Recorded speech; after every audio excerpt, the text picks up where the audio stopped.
Emma rushed into the crowded coffee shop, her mind racing with the presentation she needed to finish by noon. The line snaked around the small space, filled with impatient customers checking watches and phones.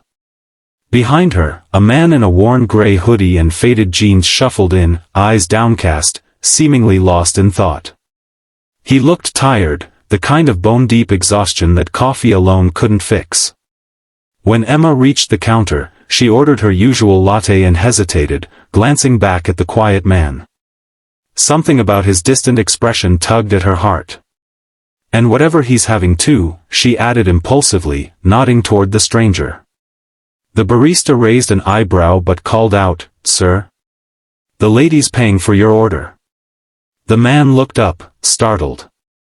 For a brief moment, their eyes met. His were a striking blue, intelligent and somehow both weary and alert. He seemed about to protest, but Emma waved him off with a smile. "Pay it forward someday," she said, grabbing her coffee and hurrying out the door, already late for work. What Emma didn't know was that the man in the hoodie was Daniel Harrington, founder of Horizon Technologies and worth over $11 billion. What she couldn't have guessed was that he had spent the past 3 years hiding behind increasingly elaborate disguises, trying to find someone who would see him, really see him, not his wealth or power. Daniel watched her leave, the small act of kindness lingering in his mind long after the coffee was gone. Daniel hadn't always been wealthy. Born to working-class parents in a small Midwestern town, he'd built his tech empire from a college dorm room algorithm that revolutionized data security. By 32, he had more money than he could spend in 10 lifetimes. What he didn't have was someone to share it with. His last relationship had ended when he discovered his fiancée had been selling stories about their private life to tabloids. Before that, there had been the investment banker who saw him as a business opportunity, and the model who loved being photographed on his arm but couldn't name a single one of his interests. 3 years ago, Daniel had made a decision. He fired his personal assistants, moved out of his penthouse into a modest apartment registered under a different name, and began living 2 lives. By day, he ran his company remotely, appearing only for the most critical meetings. By night and weekends, he became just Dan, a regular guy in hoodies and jeans who rode the subway and ate at diners.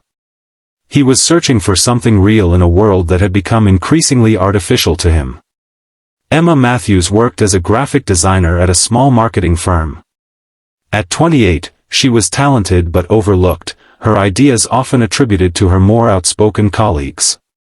Her apartment was tiny, her student loans substantial, and her dating life non-existent since breaking up with her college boyfriend 2 years ago. But Emma had something that Daniel had lost, genuine joy in small things. She volunteered at an animal shelter on weekends, maintained a close circle of loyal friends, and never missed her weekly video calls with her parents who had retired to Florida. The morning after their coffee shop encounter, Emma was surprised to see the same man enter her regular cafe.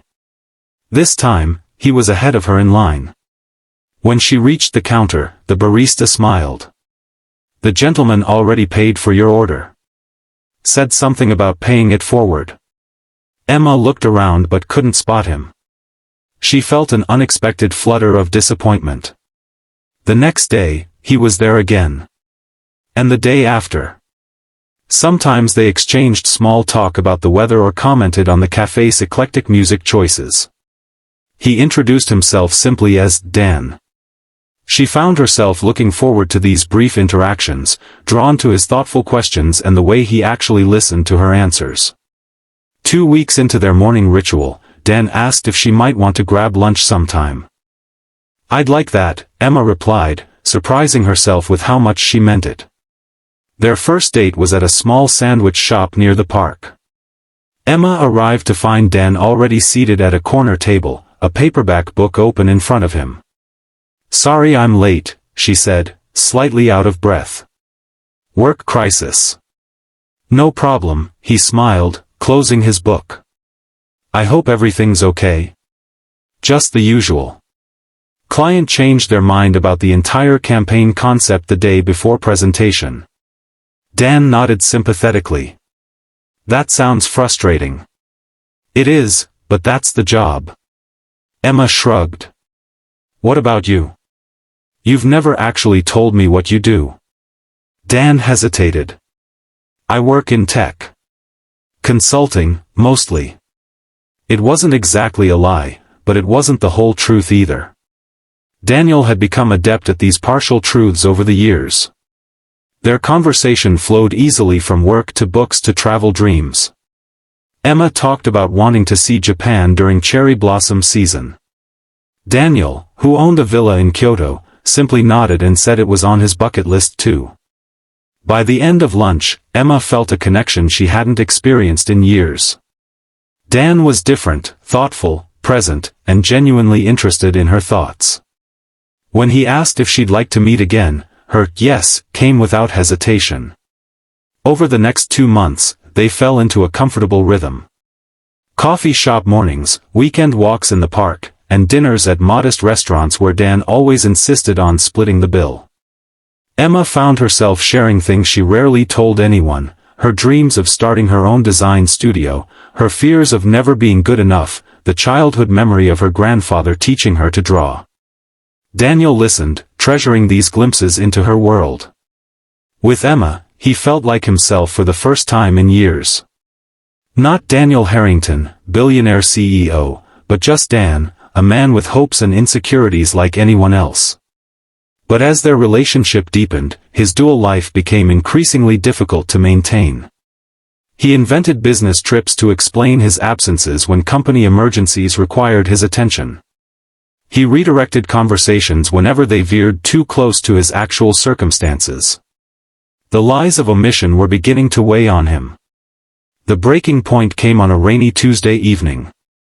They had planned to meet at a new restaurant, but Daniel was trapped in an emergency board meeting as a hostile takeover attempt threatened Horizon Technologies. By the time he could break away, Emma had been waiting for over an hour, her calls going straight to his voicemail. He found her outside the restaurant, drenched and hurt. Emma, I'm so sorry. Don't.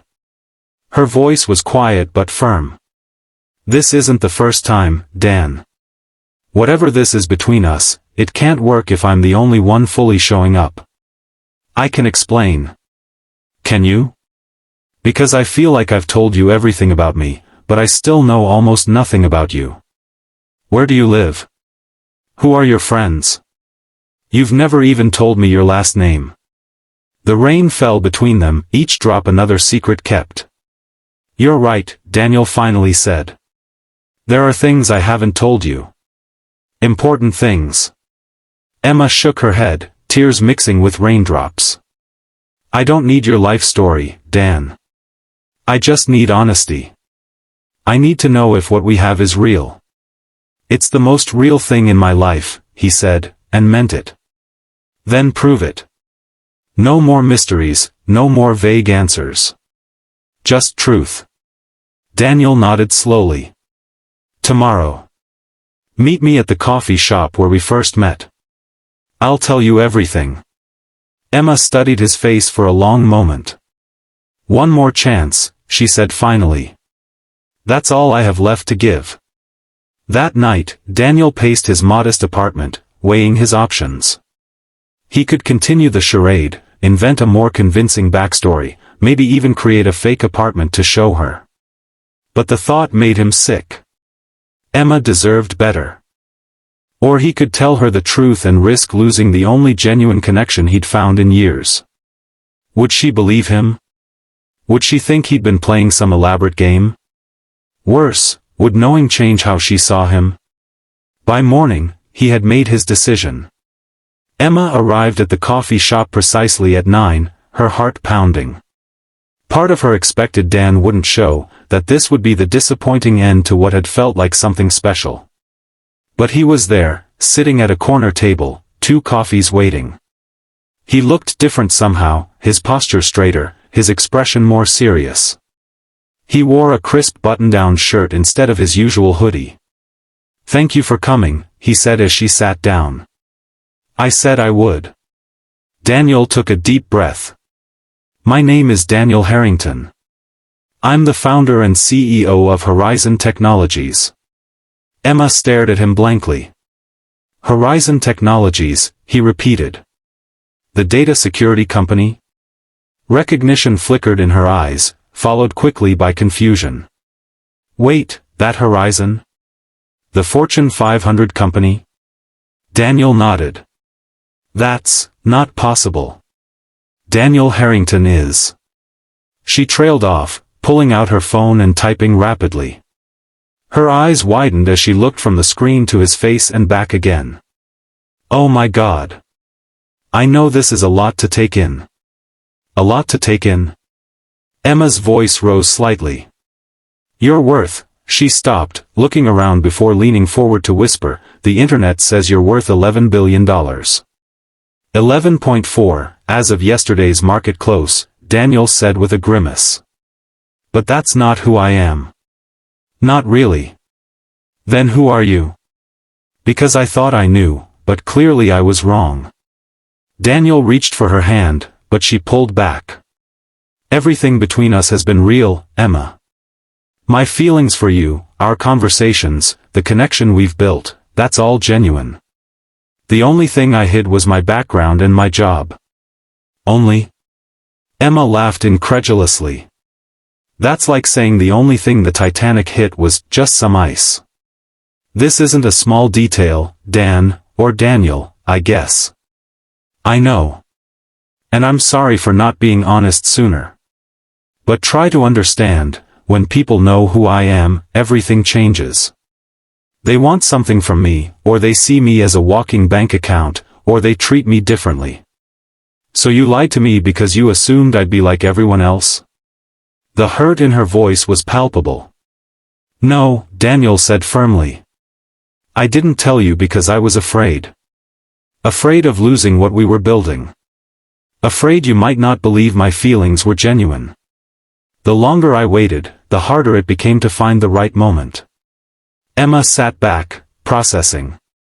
All those times you were late or cancelled, those weren't regular work emergencies, were they? No. Running a global company comes with unpredictable crises. And when I told you about my student loans and you just nodded sympathetically? When I talked about saving for months for my trip to Portland? Daniel winced. I wanted to help. So many times. But I knew offering money would change everything. Emma was quiet for a long moment. I need time to think about this. I understand. No, I don't think you do. Her voice was steady now. You've had years to come to terms with who you are. I've had 5 minutes to realize I've been dating someone completely different from who I thought. Not completely different, Daniel said softly. The man you've been getting to know, his thoughts, his values, his feelings for you, that's the real me. The bank accounts, the company, the public persona, that's just circumstance. Emma stood up. I need space to figure out what's real and what isn't.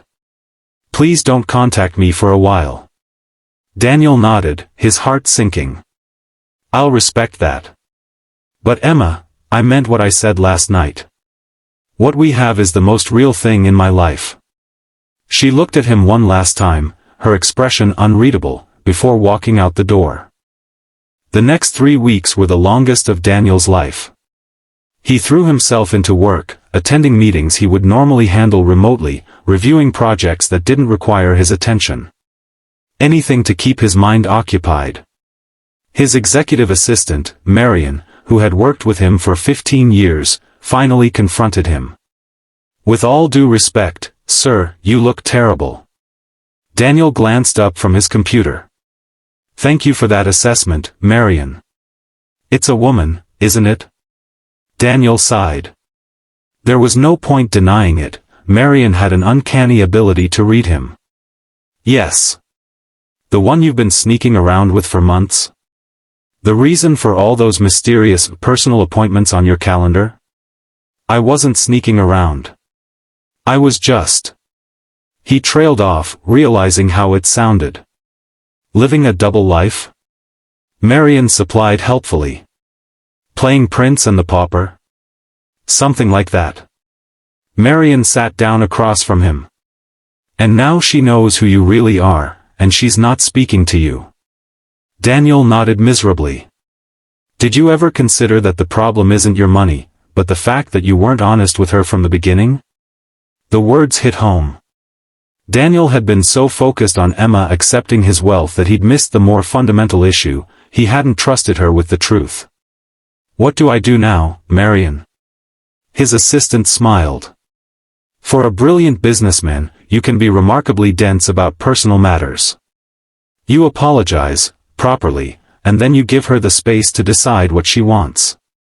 Emma spent those same 3 weeks in a state of confusion. She'd searched Daniel Harrington online, finding countless articles about the tech genius who revolutionized data security, the philanthropist who donated millions to education initiatives, and the reclusive billionaire rarely seen at public events. Her friends were divided in their advice. He lied to you for months, Jess pointed out during their weekly dinner. That's a major red flag. But was it really lying? Countered Priya. He told you his real first name. He just omitted some details. Some details? Jess scoffed. Like being one of the richest men in the country? That's not a small omission. Emma sighed. I keep trying to imagine what I would have done in his position. If everyone I dated was after my money, wouldn't I eventually try to hide it too? Maybe, Jess conceded. But for months? The question isn't whether he was right to hide it, Priya said gently. The question is whether what you felt for him, for the person you got to know, was real. And whether that's worth fighting for. Emma thought about their conversations, the way Daniel, had listened to her dreams as if they mattered. How he'd remembered small details about her life that even her closest friends forgot. The connection she'd felt with him wasn't something she'd experienced before. I miss him, she admitted finally. The him I knew. I'm just not sure if that person really exists. On the 23rd day of their separation, Emma received a package at work. Inside was a single coffee cup sleeve with a handwritten note. The first time we met, you bought coffee for a stranger, expecting nothing in return. It was the kindest thing anyone had done for me in years. I've been trying to deserve that kindness ever since. I failed by not being honest with you, and I'm sorry. If you're willing to talk, I'll be at our coffee shop tomorrow morning at 9. No more secrets. Daniel. Emma stared at the note for a long time, running her finger over the familiar handwriting. Part of her wanted to ignore it, to protect herself from further hurt. But a larger part needed answers, needed to know if the connection they'd shared was worth salvaging. The next morning, she found herself walking toward the coffee shop, her steps slowing as she approached. Through the window, she could see him, Daniel Harrington, billionaire CEO, sitting alone at their usual table, looking as nervous as she felt.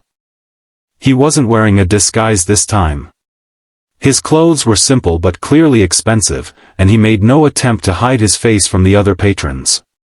A few people were giving him curious glances, some taking surreptitious photos with their phones. Emma took a deep breath and pushed open the door. Daniel stood immediately when he saw her, hope and anxiety battling in his expression. You came. I'm still not sure why, Emma admitted, sitting down. Thank you for giving me a chance to explain. He hesitated. I had a whole speech prepared, but now that you're here, it seems inadequate. Just tell me the truth, Daniel. All of it this time. He nodded. I grew up in Ohio, parents both factory workers. Everything I told you about my childhood was true. I really did build my first computer from parts one found at the junkyard. I really did get a scholarship to MIT. Emma listened silently as he continued. What I didn't tell you was what?